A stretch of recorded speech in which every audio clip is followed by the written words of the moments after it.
What's happening, friends? Shalom, and thank you very much for joining us here on the Watchdog. First time in a while that we have been live over here on this channel, so I appreciate those of you guys who've stuck around and waited. I am your host, CJ Cox, here, of course, to tell you that we are living in biblical times. This program is exclusively going to be found here on the Synagogue News, so if you like this program, please remember to like and share this video, and consider subscribing to the channel if you have not done so. Hit the bell to get notified every time that we go live. Remember that you can follow us on various social media platforms. I am on Gab, Parler, Facebook, Twitter, Minds, and what's the new one that I just joined? Truth Social. Yeah, Truth Social. So if you guys are on any of those websites, please remember to share this video to that website and also follow your boy. Certainly do appreciate anybody who's doing that.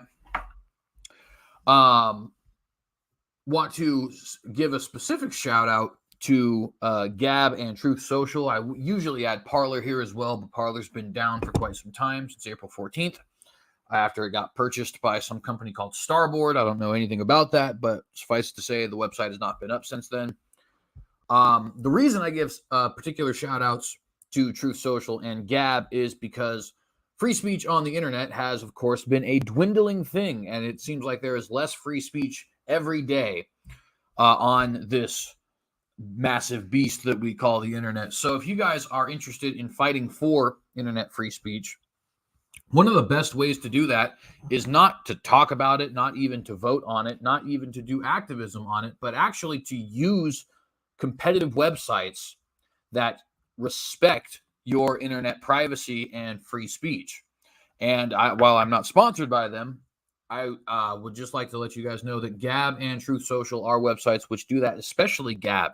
So if you are a Twitter user, there's no reason not to get on a website like Gab or Parler or Truth Social, right? It's people who actually respect freedom of speech. They respect privacy. They're run by people who don't want to kill us. You know what I mean? And so, yeah, I would want to give special shout outs to those websites there. Also want to remind you guys to subscribe to the Rumble account.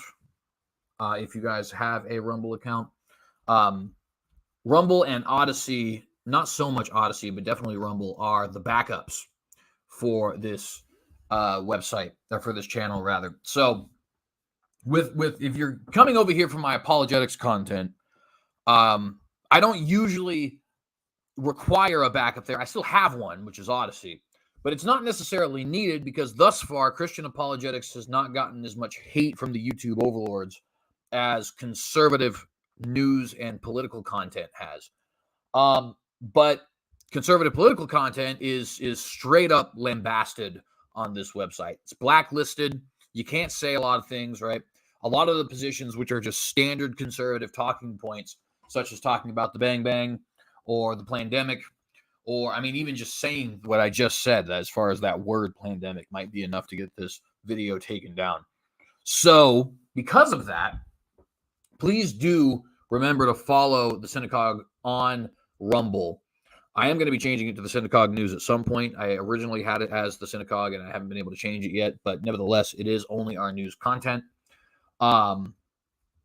This, along with the apologetics, I plan on doing full time. So if you guys are interested in making that happen, please remember to subscribe either to the Patreon or give a one-time donation to the PayPal. There's a perk if you subscribe to the Patreon. At least there has been. For the last, ever since I stopped doing the shows the last couple of weeks, I think it's been a little over a month now, actually. We also have not been doing Bloglodite, but we are going to start again doing Bloglodite, which is the blog I run on Patreon, right? So it's the blog equivalent of what we have here in the Watchdog. If you guys are interested in getting that blog, it's a $10 donation to the Patreon, and you'll have full access to the blog. This week's Bloglodite, which should be posted on Sunday, is going to be about how black quarterbacks in the NFL are a microcosm on American racism. Now, before you go out thinking, oh, wow, CJ going woke, absolutely not, my friends. It's actually precisely the opposite. The way that sports media and the NFL talk about black quarterbacks is indicative of the race problem we have in America, but not in the direction that they would like you to say, rather in the direction of this kind of anti-white bias that I think does need to be exposed, because racism in all its forms is abhorrent, right?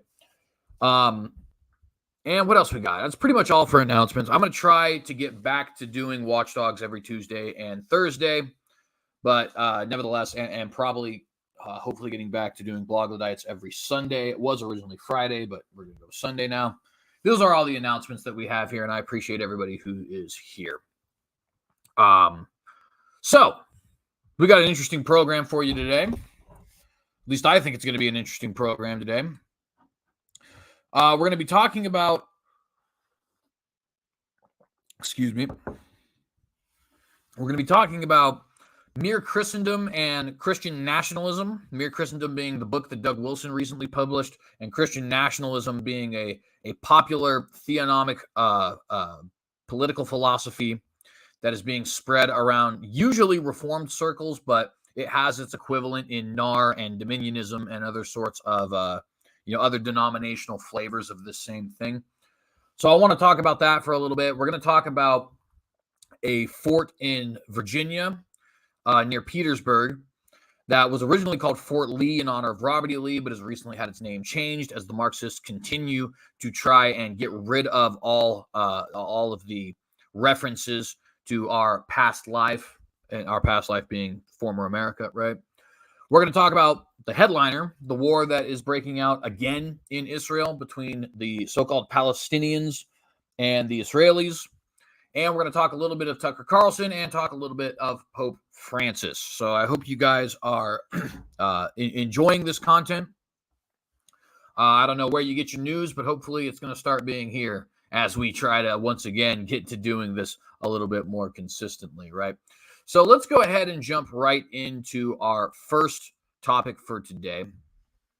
Actually, brief fun history fact. I like to do a this day in history when I do these watchdogs. Technically, it's not this day, and technically it's not in history, but nevertheless, I still wanted to let you guys know because I thought it was interesting.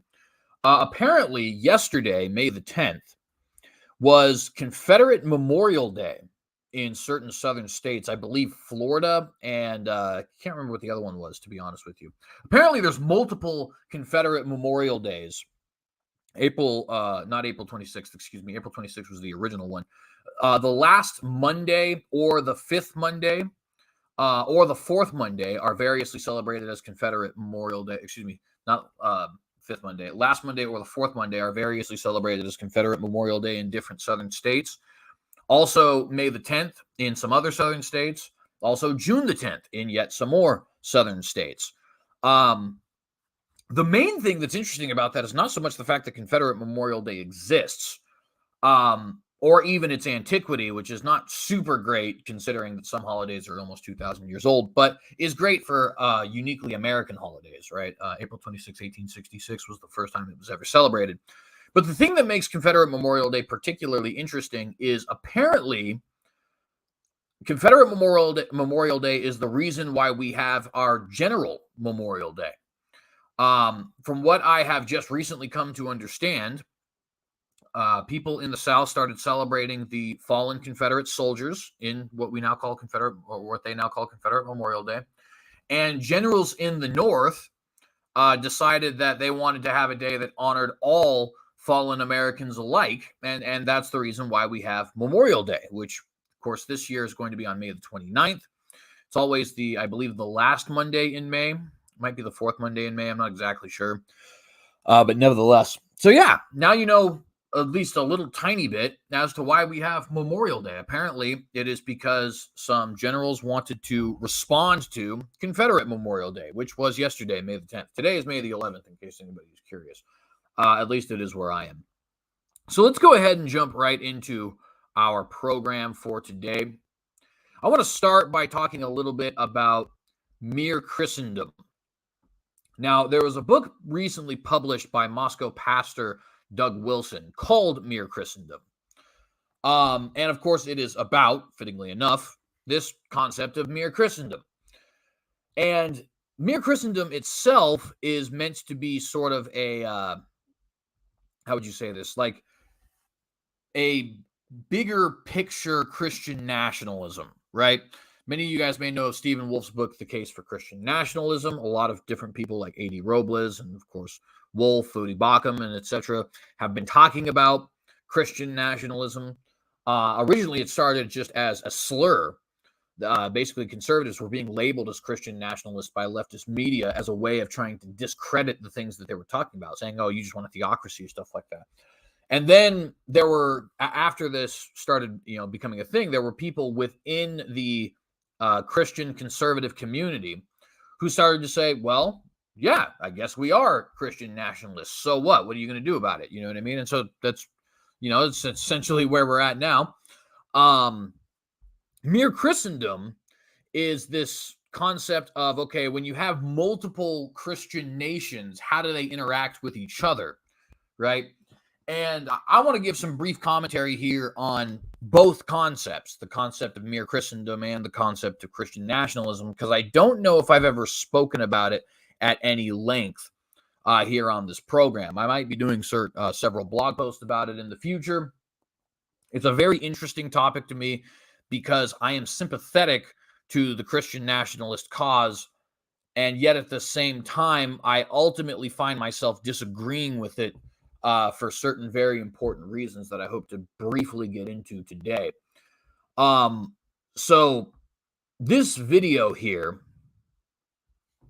is from Cross Politic, which is an excellent news program, by the way. If you guys are interested in another news program besides my own, I would certainly recommend Cross Politic.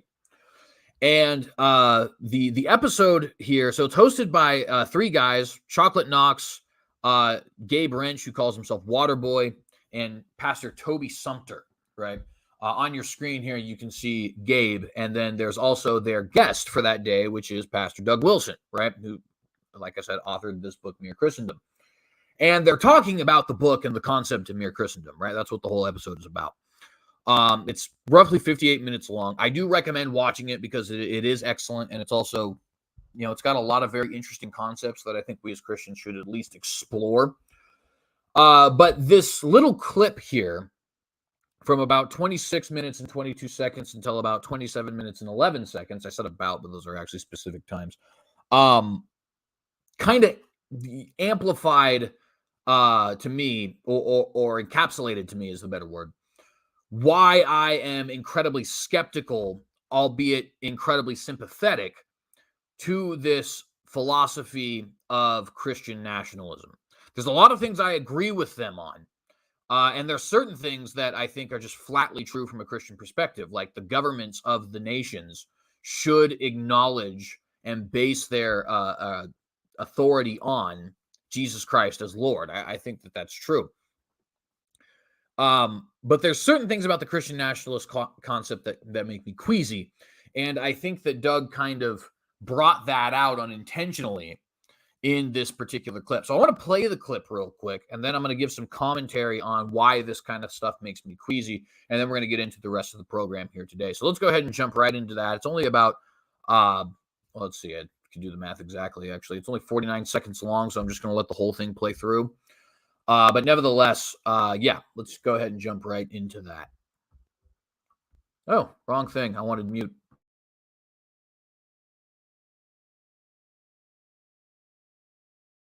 Is not to interfere in any way with matters of faith and practice, but is to be a nursing father, using Isaiah's language, a nursing father to. This is the proposal I would urge, is that the magistrate is not to interfere in any way with matters of faith and practice, but is to be a nursing father, using Isaiah's language, a nursing father to the churches of our common Lord.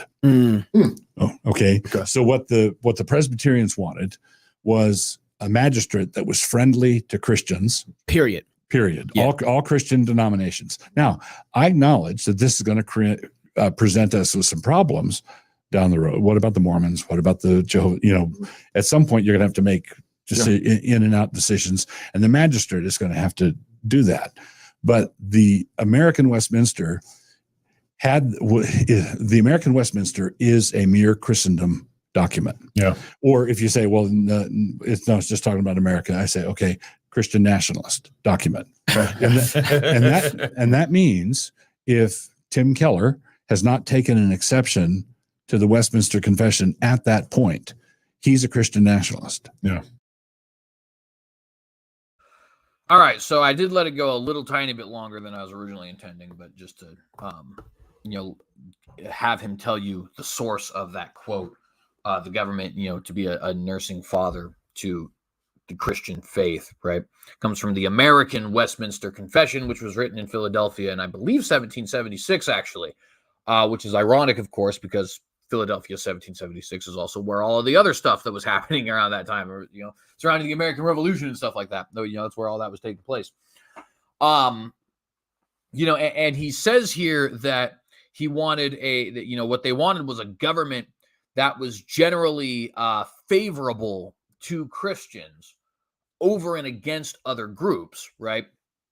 But that this government would not actually interfere in any specific religious practices or anything like that, right? So they weren't going to be declaring this denomination's good, this denomination's bad.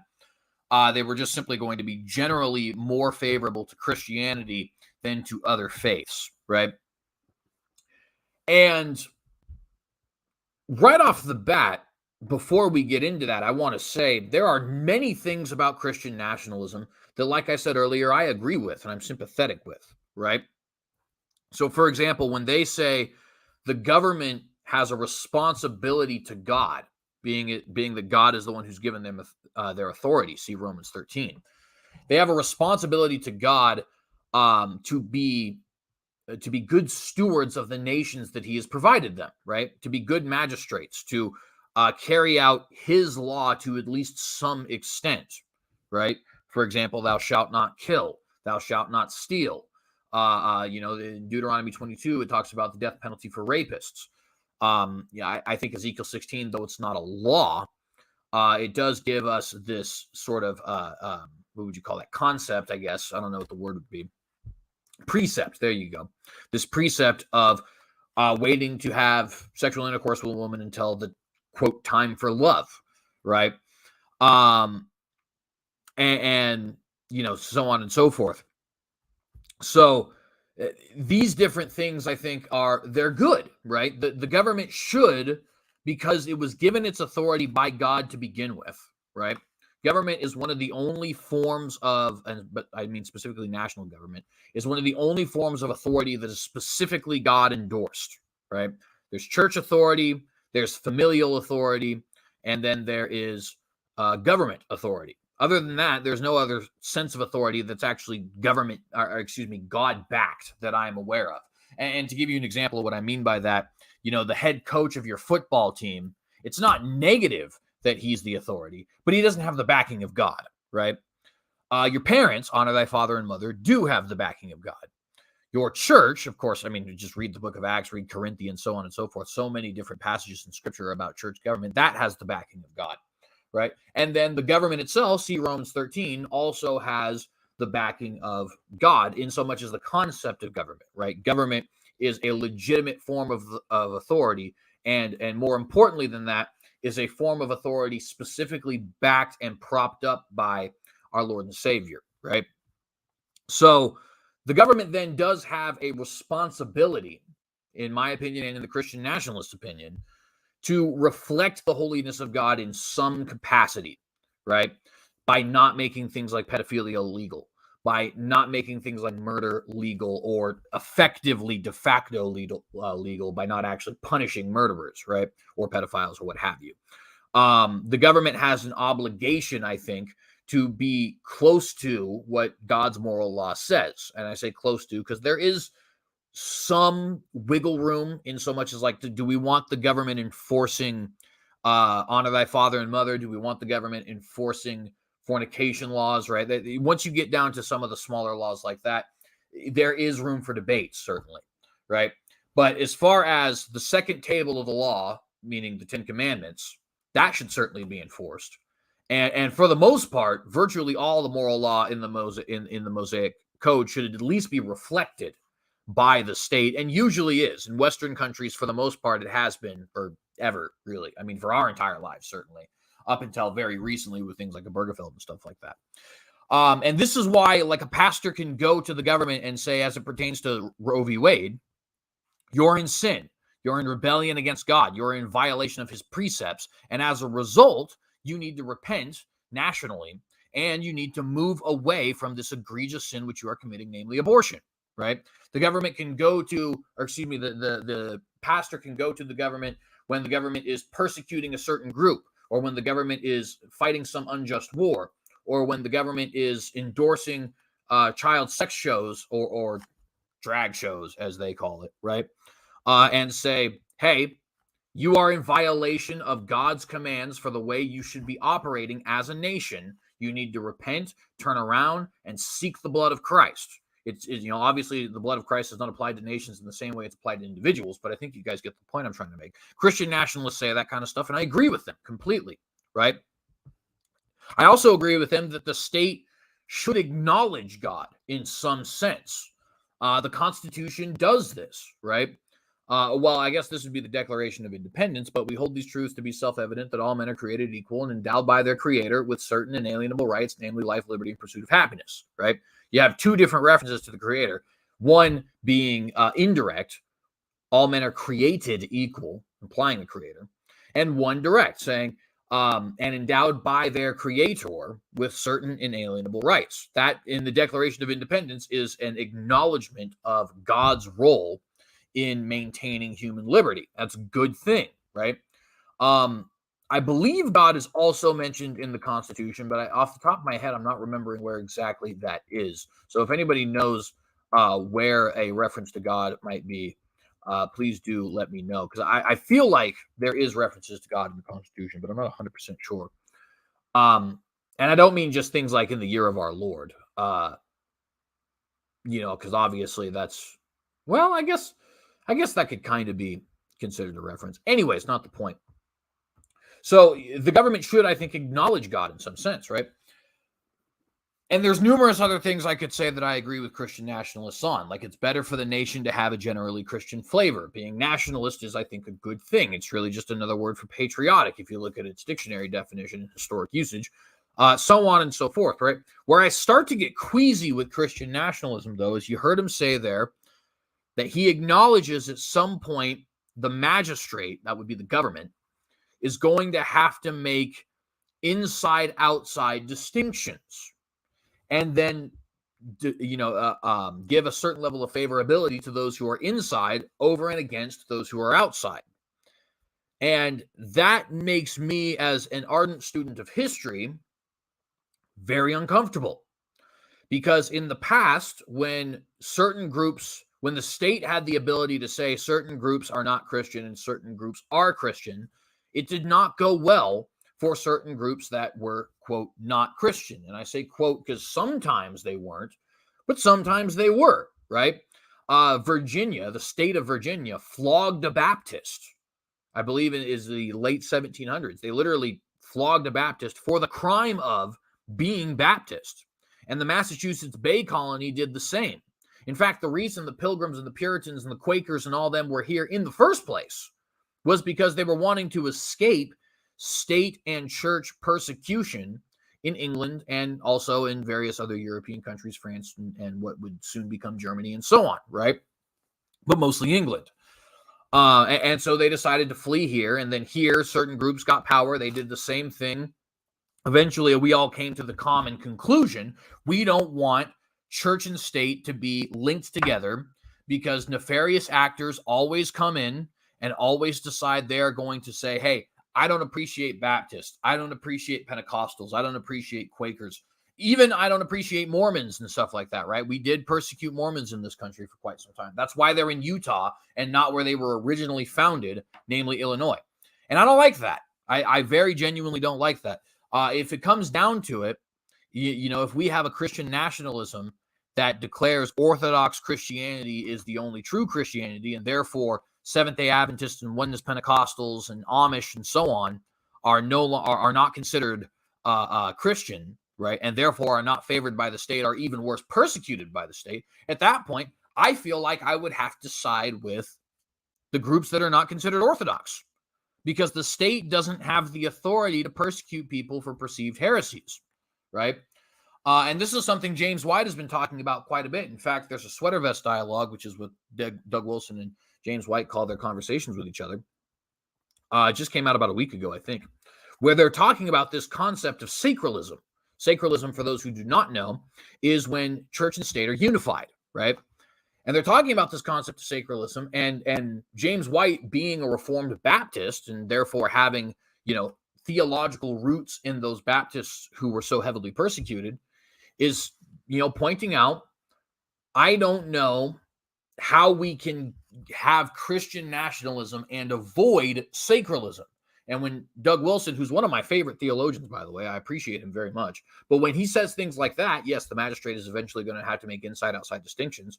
I think James White is exactly right, because even somebody who I think is very careful about this kind of thing, like Pastor Doug, still cannot actually tell me how we're going to avoid the state being the one to make inside-outside distinctions. And in fact, he explicitly says, no, I think the state will have to do that at some point.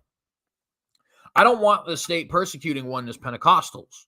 I don't want the state persecuting Messianic Jews or Seventh-day Adventists or the Amish or the Mennonites or the Quakers or any group that the non-denominationals, message believers, any group that they decide is not part of their clique. I don't want them doing that, right? And that extends to non-Christians as well, right? I don't want the state persecuting Mormons. I don't want the state persecuting Orthodox Jews. I don't want the state persecuting the Rastafari, right? Now, one might say, okay, well, we can have a state which favors certain groups without persecuting others. And theoretically, that's possible. But what do you mean by that? What do you mean by that, right? By favoring, do you mean that we'll have the 10 Commandments in the Supreme Court hall and not, what was it, the thing that Aleister Crowley said? It's like, harm none, this is the whole of the law, something like that. I don't remember what exactly it is, right? If that's all you mean, well, I'm fine with that. But then why do we need Christian nationalism? That's the way it was in the 1950s and beforehand. So don't we just need to return back to constitutional originalism at that point, which already had an acknowledgement of God, right? So what's the need for this new thing, this new mere Christendom, this new Christian nationalism, right? If that's all you mean. And if you mean something further than that, then what is that, right? Because I can tell you right now, if you're going to start saying, well, we need Sunday blue laws, right? Well, that's going to make the Seventh-day Adventist very queasy when his prophetess said that they're going to start persecuting people who obey a seventh-day Sabbath. Or when you say we're going to have interdenominational Christendom that doesn't include oneness. Well, message believers have another prophet of their own, William Branham, who said exactly that's going to happen, and then they're going to start persecuting you, right? And it's like you're fulfilling these people's prophecies, which I'm not saying this as an endorsement of anybody. I hope you guys are getting the point of what I'm saying, right? And first off, you're going to cause them to double down, that's for sure. But secondly, and give them an air of legitimacy, right? But secondly, you're also going to be in the wrong, I think. I don't think God, by which I mean Jesus Christ, Yehovah in the flesh, right? I don't think that there's anywhere in Scripture where you can find a mandate from him to have the state make inside-outside distinctions. Okay, I don't think that that's a thing in the Bible. You may say, okay, well, back, the first commandment and the second commandment were enforced in Israel. Yeah, that's true.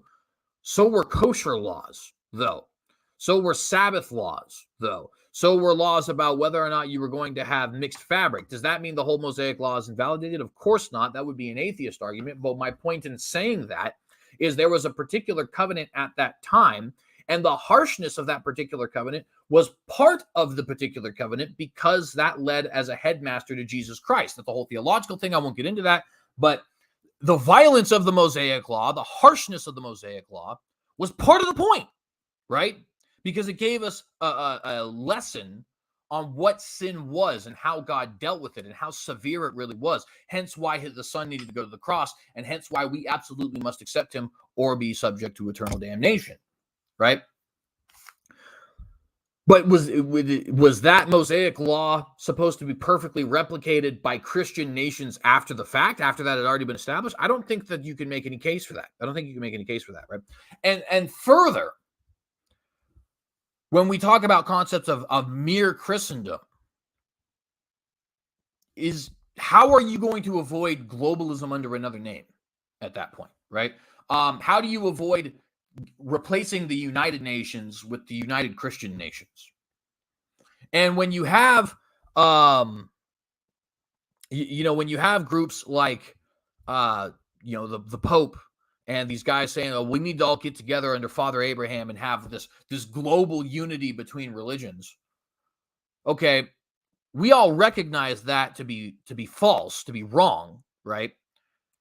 But that came from the ecumenical movement. So how do you stop the ecumenism that is inherent in mere Christendom from developing back into that? You're basically saying, hey, I don't appreciate the flower. Let's go back to the bud. But the bud turned into the flower. You see what I mean?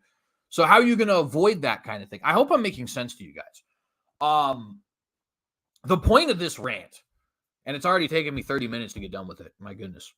The point of this rant is to say, I do not want the state, as in the government, right, to be telling me who is and is not a Christian, nor do I want the state to be violating the conscience of any other religious person. Okay? It's not the state's job. If a Muslim is going to convert to Christianity, it is because the Holy Spirit has done an incredible work on his heart. It is not because the state has made illegal Islam or has underprivileged Islam, right? It's not because we're putting them under a jizya or anything like that. Speaking of Islam, or turning them into Christian kafirs. I think kafir is the right word. And so I appreciate what the Christian nationalists are talking about.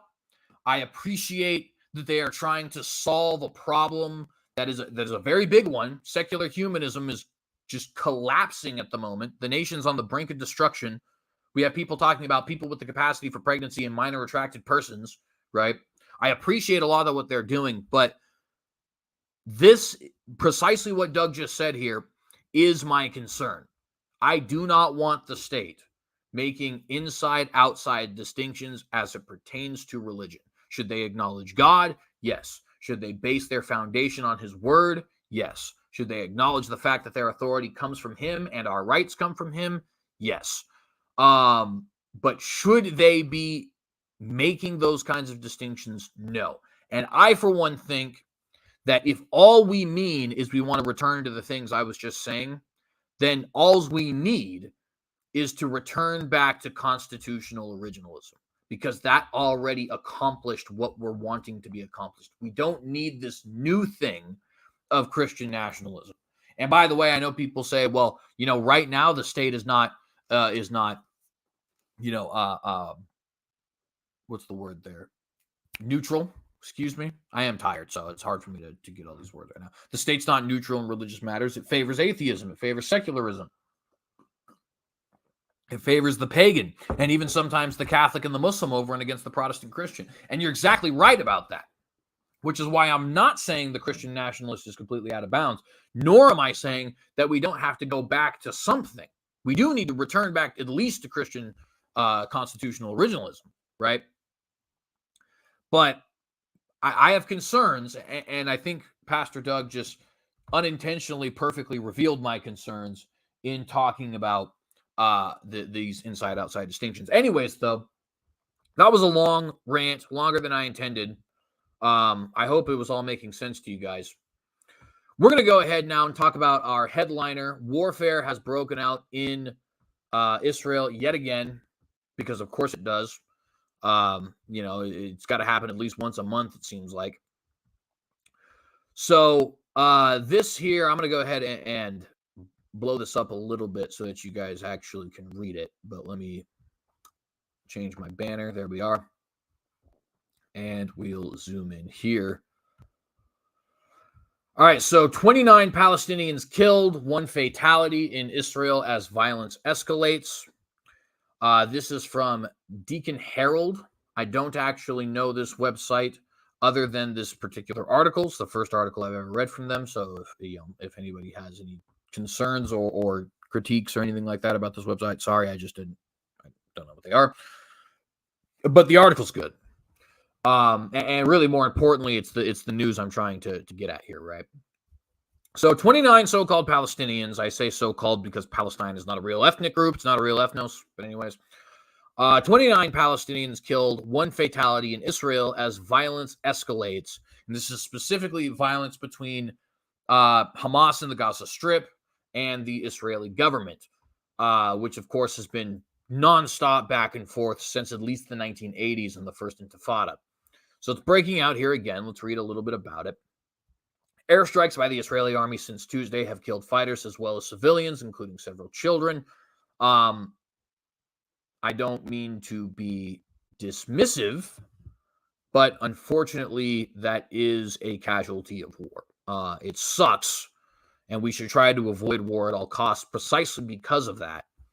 But when people say, oh, well, there's children dying and therefore you're evil, it's like, well, no, unfortunately, and it is very unfortunate. It's even evil. But one cannot have warfare without collateral damage. It's just a fact. It's a terrible fact. The Lord will wipe away every tear and take away all sorrow at some point. But it is a fact. Nothing you can do about it except not get into wars. And then the only way to not to get into wars is to be good ambassadors and good neighbors to each other, right? Which, as far as Israel and Palestine is concerned, that ain't happening anytime soon. At any rate, Israel and Gaza militants traded heavy fire Thursday, the third day of the worst escalation of violence in months, which has killed 29 people in the blockaded Palestinian enclave and 1 in Israel. Now, it is important to say, you notice they say worst violence in months. I mean, imagine if if Mexico and the United States were fighting a war and people were like, oh, that's the worst violence we've had in months. It's like, months? Really? That's it? Just months. It's the worst violence we've had in only months, right? The last time we actually had a conflict with Mexico was with Pancho Villa back in 1916, right? And he wasn't even the Mexican government. He was just a Mexican revolutionary fighter. The last time we had actually, some bullets flying between the American and Mexican governments was in the 1840s. If you want to talk about Canada, it was in 1812, right? So just to give you an idea of the difference there, if violence broke out between us and Mexico, it'd be at minimum the worst violence in decades, almost a century, actually over a century at this point, and potentially a century and a half, a little bit longer, right? Almost 2 centuries. But in Israel, the situation is so dire that we're talking about the worst violence in months, which is just absurd to think about. May the Lord have mercy on that whole area of the world. Airstrikes by the Israeli army since Tuesday, have killed fighters as well as civilians, including several children, said officials in the crowded coastal territory. Rocket fire from the Gaza Strip killed 1 person in the central Israeli city of Rehovot and injured at least 2 others, Israeli police said. 3 others sustained shrapnel injuries elsewhere in Israel. Cairo was mediating efforts towards a truce between Israel and the Islamic Jihad militant group, while European Union Foreign Policy Chief Joseph Borrell called for an immediate, and comprehensive ceasefire. The United States stopped short of a clear call for a truce, but State Department spokesman Vedant Patel said the casualties were tragic and heartbreaking, while urging that steps be taken to ensure that violence is reduced. German Foreign Minister Annalena Baerbock said the bloodletting must end now, and the UN warned of a negative impact on an already difficult humanitarian situation in Gaza. Now, brief pause. Part of the reason I wanted to talk about this is because you can see how many different people are wanting to get involved in this. We've got the EU, Egypt, the United Nations, Germany, the United States, right? And obviously various other groups that are not mentioned here. It seems like every time violence breaks out in the Holy Land, the entire world stops and decides to start paying attention to it, right? Why is that? Well, because it's really, in a very serious sense, it's the center of all human civilization, to be honest with you. But even farther than that, I think it's because at some point there is going to be a very serious history-altering event that takes place in Israel, where we're going to see some outside group or collection of outside groups force peace upon these two fighting groups, and in doing so, likely internationalize the city of Jerusalem while also forcing Israel to give up some territory so that Palestine can be established as a nation for the very first time in literally ever. So, you know, and I think all these groups are pushing for that. This idea has been passed around for a very long time. 1947 UN partition plan, internationalized Jerusalem, have Israel over here, Palestine over here, right? The Vatican peace plan from 1995, same thing. Trump's peace plan from just a couple of years ago, same thing. The two-state solution, same thing, right? So the entire world has really been pushing for this idea for quite some time. And so anytime the violence breaks out, the entire world sees it as an opportunity to start pushing this idea yet again. And nothing's changed here. Does that mean it's about to happen right around the corner? Not necessarily, although it might. We don't know, right? But the kinds of things that will happen as a result of this are really the kinds of things that I like to explore here as a, I guess you could call me political pundit or news host, which is, you know, when the city is internationalized, the old city of Jerusalem, who is going to have control over it? Will it be the United Nations? Will it be some United Nations-esque group, but for religions? That's my guess. Will it be the Vatican, which was ironically enough, or not ironically enough, coincidentally enough, quote unquote, the group that the Vatican proposed should run it in 1995? Is it going to be some other group, like a joint Palestinian-Israeli ambassadorship or something like that, or the United States or Saudi Arabia or some combination therein? We don't really know, but my money tends to be on this UN of religions, rather, this United Religions, right? Several of which already exist, by the way. The Abraham Accords paved the way for Pope Francis to start uniting religions that share a claimed lineage of Abraham. You know, Rastafari, Muslim, Jew, Christian, Catholic, all that stuff. And the World Alliance of Religions for Peace has been meeting annually in Seoul, South Korea, every September since September of 2014. So that's also a potential option there. There was the exact terminology, UN of Religions, was first proposed by Israeli President Shimon Peres, and he specifically said that he thought that the Pope should be the Secretary General of such a UN. And specifically the current Pope, Pope Francis, right? So who exactly is going to do it, I don't know, but I think that it's going to be one of those groups, some UN of religions kind of deal, right? I also think once the city is internationalized, you can start to see things like building of a third temple take place.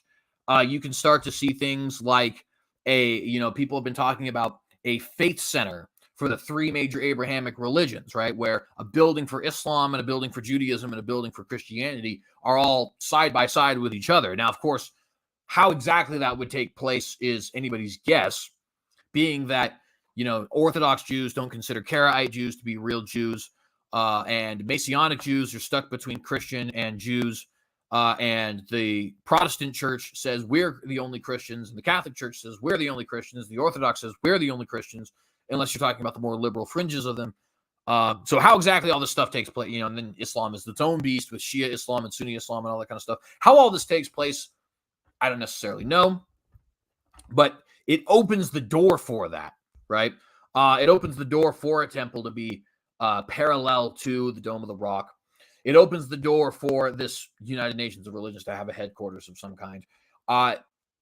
You know, wearing my premillennialism on my sleeve, I think it opens the door for a potential Antichrist, but we'll talk about that on the other channel at some point in time.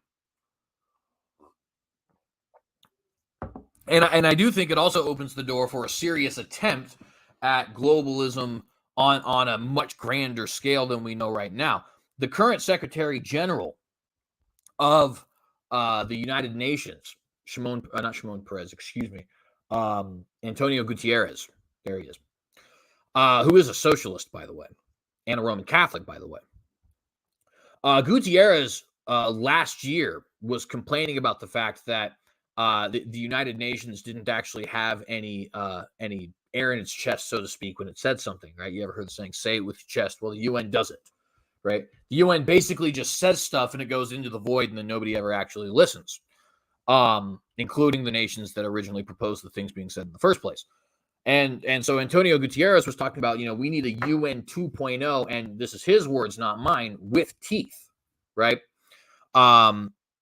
Which is pretty interesting considering you have other groups like the World Economic Forum talking about we need a great reset and all that kind of stuff. Well, how does that pertain to this? Well, a internationalized city of Jerusalem, the holy city to the three of the largest religions in the world, I think opens the door for a real attempt at a UN 2.0 with teeth. And on top of all the other things I've been talking about right there. So that's why this kind of stuff is so important to me, in case anybody is wondering. But nevertheless, let's get back into the actual details of the conflict here and this article. I just wanted to point out, you see all these groups getting involved. You see all these people getting involved. The reason why, in my opinion, is because all of this other stuff I've been talking about, internationalizing the city, UN with teeth, World Alliance of Religions, so on and so forth. Third Temple, etc. A source close to Islamic Jihad later disclosed that a final formula for a ceasefire was said to be under discussion in Egypt. The Israeli army, however, said just before midnight that it was continuing to strike Islamic Jihad targets. Gaza militants have fired 620 rockets at Israel since Wednesday, the military said, adding that 179 have been intercepted by the Iron Dome missile defense system, which is actually not a whole lot, all things considered.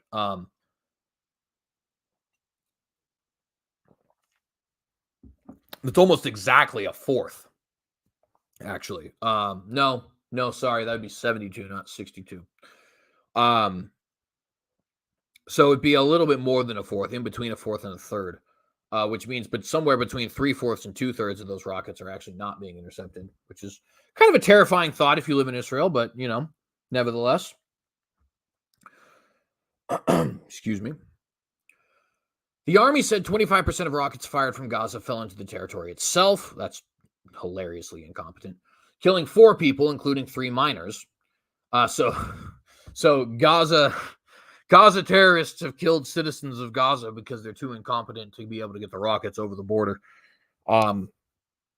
I shouldn't laugh because it's not funny, but it is also kind of funny. AFP could not immediately obtain information from Islamic Jihad or Hamas. Shops in Gaza were shuttered and the streets largely abandoned as Israeli military aircraft circled the territory where several buildings lay in ruin. Islamic Jihad confirmed it had lost 5 military leaders in strikes in recent days, including Ahmed Abu Deka, the deputy of Al-Ghali, commander of a rocket launch unit, who was also killed by Israel on Thursday. The Israeli army said it had fired at 191 targets across Gaza on Thursday. The militant Popular Front of the Liberation of Palestine and 4 of its fighters had also been killed. Or said 4 of its fighters, rather, had also been killed. The United Nations Office for the Coordination of Humanitarian Affairs said Thursday evening that it had documented 26 dead on the Palestinian side, 13 of which are civilians, 7 of them being children, as well as 4 members of armed groups and 9 others whose status was not yet determined. The Gaza City's Al-Ramal district, in Gaza City's Al-Ramal district, Mamun Radi, 48, said, "We hope, quote, we hope that the wave of escalation will end, but we support revenge for the martyrs. Israel assassinated the leader of Islamic Jihad at dawn today because it does not want calm," end quote. Now, of course, this is a hilarious thing for anybody in a group called Islamic Jihad to say. I mean, he's saying here we want revenge for the martyrs. Why are they martyrs? Because they're dying in a holy war according to the Islamic religion, right? So how can you say the other side doesn't want calm when you yourself are calling a holy war against that other side? And Hamas's charter directly says that they want Israel thrown into the sea, right? And this is one of the things that always grinds my gears when it comes to people talking about the nation of Israel. People will constantly talk about, well, Israel gets like $3 billion from the United States every year, and Israel this, and Israel that, and Israel colonizers, and blah, blah, blah, blah, yada, yada, yada, yada, right? And nobody seems to pay attention to the fact that everybody in the world seems to hate Israel. So how is it that they're in control of everything if the entire planet can't stand them? Makes no sense. It's completely ridiculous, right? You can't make peace with a nation which says that it does not want peace with you, right? I mean, that shouldn't be a crazy concept for me to have to lay out here. Obviously, if a nation is saying, hey, I don't actually think that, crazy thought, but I don't actually think that we want peace with Israel. I think we want them tossed into the sea. That way Palestine can belong to us, quote unquote Palestine, right? How do you make peace with a group like that? You can't. You literally cannot do so. There's no reason to make peace with a group like that. And there's no possibility even to make peace with a group like that. So what do these people expect? They say, well, the other side doesn't want peace, and then they continuously fight. They call jihads. They say they want to throw Israel into the sea, all this kind of stuff. It's hilarious to me. It makes absolutely no sense from just a purely rational perspective. But of course, whoever accused Islamic jihadists of being rational, right? Anyways, across southern Israel, sirens wailed intermittently through the night and on Thursday morning. Ashkelon resident Miriam Karen, 78, said a Gaza rocket had destroyed a workshop and damaged her house. And so on and so forth. You guys get the idea. We're not going to read the entire article because it's just telling you about this war. So violence has broken out again, and it always does. It's always more escalation of violence in Israel. Par for the course, right? And I think we should be paying attention, just like we should always be paying attention, because this, I think, has massive implications towards where the world is going to go from here. Israel, as it stands right now, is kind of the center of human civilization. And if and when the globalists eventually do win in internationalizing the city and forcing a two-state solution, you will see tremendous and massive changes, the likes of which you have probably not even conceived of, unless you're one of those pre-mill conspiracy theorists I hear so much about and might live with. His name is Jay. It's me. I'm that guy. But seriously, right? When that happens, you are going to start seeing unity amongst the Abrahamic religions, unity in the ecumenical movement, a world alliance of religions, the building of a second temple, the Pope's status as a sovereign of another nation being firmly reestablished. I mean, these things are coming down the pipe, right? And a lot of people out, well, how are they going to build a temple if the Dome of the Rock is there? Well, build them next to each other. How are you going to have a international body of religions if they can't get along with anybody? Well, just look at the groups who are already trying to achieve that right now. World Alliance of Religions for Peace, like I've already said. So on and so forth. And that's why I think we need to be paying attention to the stuff that happens in Israel. Anyways, we're already about to hit an hour, and there's a couple things I want to talk about, but I don't like to go longer than an hour on these programs. So here's one that I wanted to speak about briefly. The leftists continue to try and eliminate American history and pretend it never existed. Retired Black Army officer who is shown right here. His name is General Arthur Gregg. And I mean no disrespect to him in anything I am going to say here. But nevertheless, in 95, retired Black Army officer sees his name replace Robert E. Lee at Petersburg base. Excuse me. Retired three-star Army General Arthur Gregg, who turns 95 this week, has lived long enough to see his name take the place of Robert E. Lee as a military installation. Fort Lee in Petersburg was recently renamed Fort Gregg Adams after two prominent Black Army officers, including General Gregg. Gregg is still alive and lives in Northern Virginia. He is one of only a couple of people to have an installation named after him while he was still alive. Lieutenant Colonel Charity Adams, the highest-ranking Black woman in the Army during World War II, shares the base's new name with Gregg. She died in 2002. Fort Lee was one of 9 bases named after a Confederate leader, which Congress required the Army to rename. Fort Gregg Adams is the first of the 9 Army bases to be officially renamed at a ceremony in April. Discussing Robert E. Lee's legacy, Gregg acknowledged Lee had been a West Point graduate and was considered a capable officer early on in his career. But at a crucial time in the history of America, quote, but at a crucial time in the history of America, he resigned his commission from the United States Army and joined the Confederacy, Gregg said. And that is not the example that we want to put in front of the soldiers who enter Fort Lee. So the change in the name was appropriate and long overdue, end quote. Now, I see this as nothing more than an attempt to erase American history. And I will never stop claiming it is just an attempt to to eliminate American history, to whitewash it, so to speak, right? The fact of the matter is, Robert E. Lee was a great man. Robert E. Lee was a great man. Did he have flaws? Of course. Who doesn't, right? But Robert E. Lee was an honorable man who took his duty to his state of Virginia very seriously, who felt he was defending his home in joining the Confederacy, and who was a brilliant military commander to boot. And by the way, while we're at it, a good Christian man and a man who wanted to see reconciliation between white and black after the war and reconciliation between North and South after the war. There's no reason anybody should be thinking of Robert E. Lee as anything other than a great man. And frankly, he and anybody else who they've been, not anybody, General Nathan Bedford Forrest might have been a genius, but he was also an absolutely evil cretin. But most of these guys who people name bases after, Jefferson Davis served his country in warfare and as Secretary of War, right? He wasn't just the president of the Confederacy. Stonewall Jackson was a war hero in the Mexican-American War and a great Christian man to boot. Actually used to teach slaves how to read the actual Bible, not the slave Bible, because he felt that as fellow image bearers of God, they needed to have salvation just as much as any white man, right? Stan Waddy, the highest ranking Native American military officer in the history of this country. Judah P. Benjamin, the highest ranking Jewish political official in the history of this country.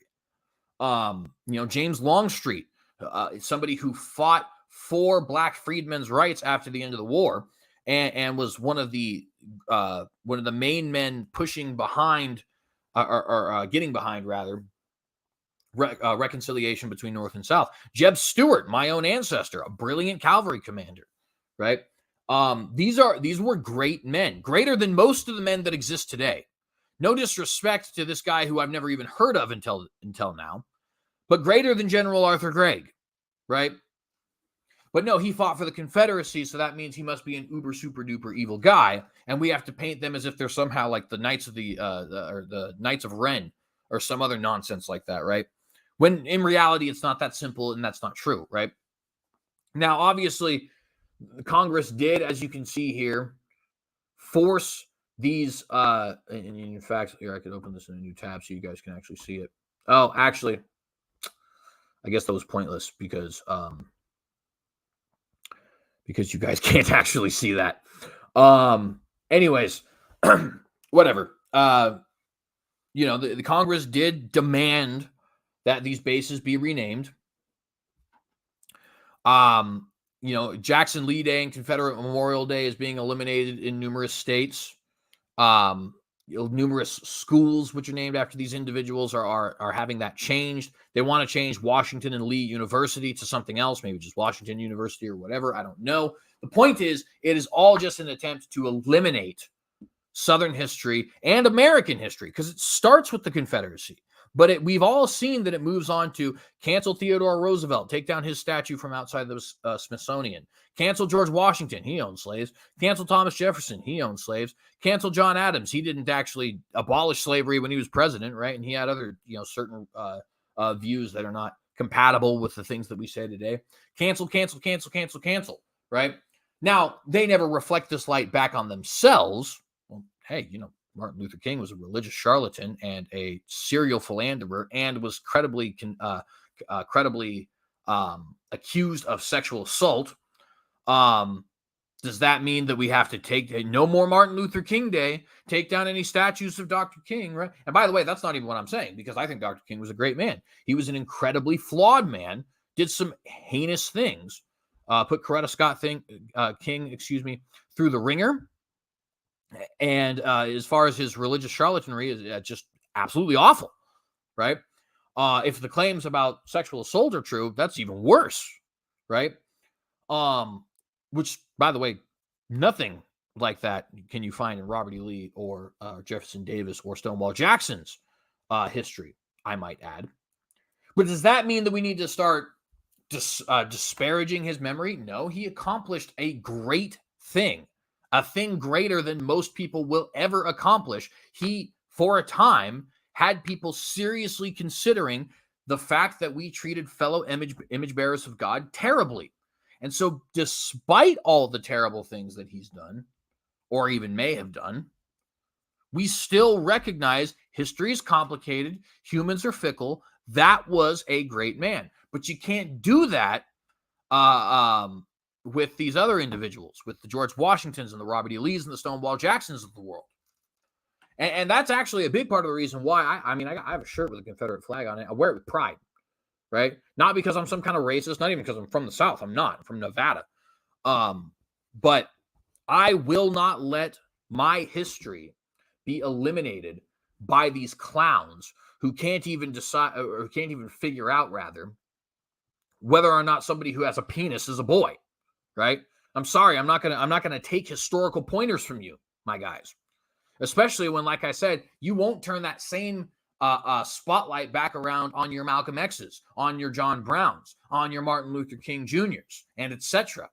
Right? Your crazy horses, your Barack Obamas, who does not even deserve to be in the same breath as those other individuals, I might add, but he is the first black president, so I mentioned him. So on and so forth. I think we need to we as Americans need to very seriously consider not letting this be a bygone issue. Everybody wants to say, well, I don't care about the Confederate flag. I don't care about Stonewall. I don't care about that kind of stuff. So whatever, right? I don't like it, but whatever. It's not one of the big things on my radar. It is for me. It's one of the big things on my radar. And why is it one of the big things on my radar? Because it is going to lead to the people who control the narrative eliminating all the parts of history they don't like, changing all the parts of history they want to change to better suit their agenda, and then just moving forward as if none of that other stuff ever existed in the first place. Read George Orwell's 1984. One of the things you find about the government that rules Oceania in that, I think it's called Oceania, in 1984, is that they control the history books. The Marxists controlled the history books. The fascists controlled the history books, right? This is just what tyrants do. So it should be a big deal to you. You should look at Fort Lee has been renamed to Fort Greg Adams, right? You should look at that and say, that's disgusting, not in my country. Not because maybe Arthur Gregg does deserve to have something named after him. Build a new fort and name it after him then, right? Make a town and name it after him. Name a university after him. I don't care, right? And like I said, that has nothing to do with him at all. But we cannot let these people take our history away from us. Any part of it. That includes the Confederacy, the Revolution, the Theodore Roosevelts, the Martin Luther Kings, the Native Americans, none of it. We acknowledge the slavery while also acknowledging the brave men and women who fought for the Confederacy. We acknowledge genocide against the Native Americans while also acknowledging just how much great things America was able to accomplish on that land. We acknowledge that there was a whole lot of less than savory opinions Theodore Roosevelt had, while also acknowledging he's a top 5 president and top 10 world leader of the modern era, right? Which is just a fact, by the way. I mean, if somebody wants to try and argue that fact, more power to you, I guess. You can have your own opinions. But you're wrong, let me tell you. This has got to be a big deal to us, friends. This has got to be a big deal to us. We cannot let the Marxists take history away from us. Okay. I, for one, am not going to sit idly by and let it happen. I support the Confederate flag. I fly that flag proudly. You should too, even if you have no association with the Confederacy or with the South whatsoever. Why? Because it ain't a symbol of that anymore. It's about historical preservation. Don't let them control the narrative. It is a big deal. It is not a small thing. And with that, I'll stop talking about that, and we'll talk about one last thing, but only very briefly. I'm not going to read the article. I just want to talk about Tucker Carlson. He was fired, and now he's going to host a show on Twitter, apparently, which is interesting considering the fact that I didn't know Twitter hosted shows. I mean, I knew they had, they have spaces where like a creator can speak to people for some time. I didn't know they had shows, though. I don't think they do. I think that Tucker is going to be the first, but nevertheless, kind of interesting. Tucker Carlson to host show on Twitter after being fired from Fox News. Carlson said in a video he tweeted that Twitter is not a partisan site. Carlson, weeks after being fired from his primetime spot on Fox News, said he will be relaunching his show on Twitter. I had heard through the grapevine that he would be relaunching his show on Rumble. I guess that is not actually the case. I don't know if it was never true or if it's just not true now. However, Tucker Carlson is going to now have a show on, Twitter, which I guess makes Elon Musk his boss. Maybe. I don't know. I mean, I guess whoever runs YouTube is not my boss. I think it's Susan Wojcicki or whatever. But how would that work out? That's interesting. Does that mean that Twitter's now going to be a news website, or are they going to try and compete with YouTube? I don't really know how that's going to work, but I found it very interesting. Tucker Carlson is one of my favorite news pundits. He kind of bleeds over into the territory of being a political philosopher. So I am interested to see him back, and I'd love to watch more of his program. The thing that's weird about it to me, though, is just like, what does this mean for the future of Twitter, right? Is Twitter going to start becoming a Rumble, YouTube, Daily Motion, Metacafe, whatever kind of website where it starts to host videos and stuff like that?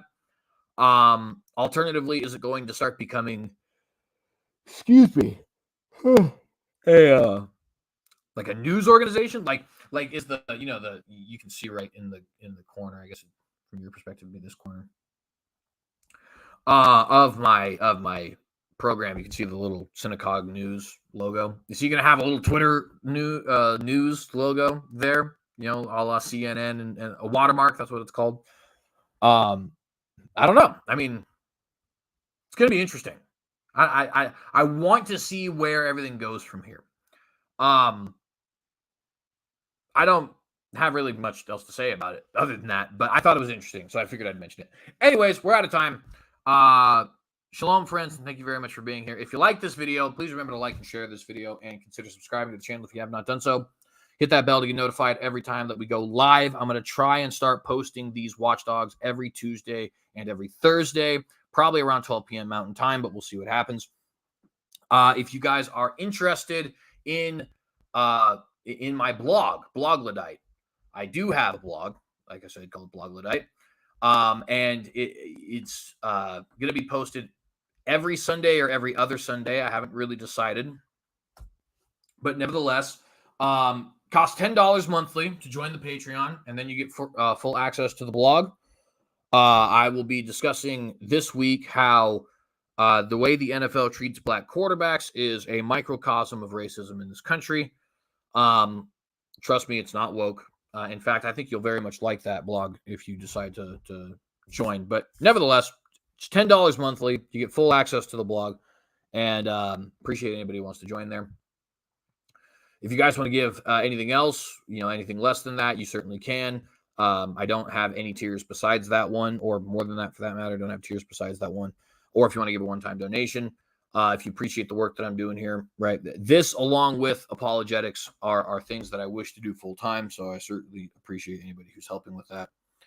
And I want to remind you guys to think like a Neanderthal, to be vigilant, which is our tag here on Synagogue News. And to be vigilant. And for our watchdog tag, I'd like to ask you guys the question: in the face of Armageddon, will you compromise